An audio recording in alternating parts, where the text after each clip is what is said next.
Yeah, you mentioned Brexit briefly earlier on. What impact do you think that has had on the sort of psyche of people looking at what happened with Brexit and the prolonged negotiations that happened afterwards, and how the situation in Northern Ireland is turning out at the moment? How much of an impact do you think that'll have on people's opinions about any independence referendum? I think it makes them see independence as a more attractive destination that is now more difficult to get to.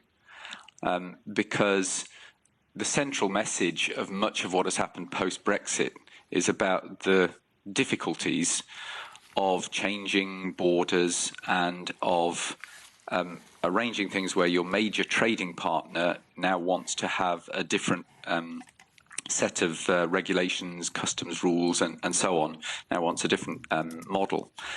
And so, like I say, it intensified this sense that the Scots and especially the English are on different political trajectories, and so they need that kind of. So the Scots need that kind of freedom to pursue their own wishes, but it's just made it all a lot more complicated. And a lot of the, it was clear that the No campaign in 2014 was based on saying there's going to be a lot of upheaval, there's going to be a lot of difficult negotiation. Don't assume that you'll get everything you want, and that upheaval now looks even worse than it was before. So I think that's why we saw an initial spike for yes after the referendum result, but a slow unwind of some of that as people started to see what a nightmare these kind of negotiations could be.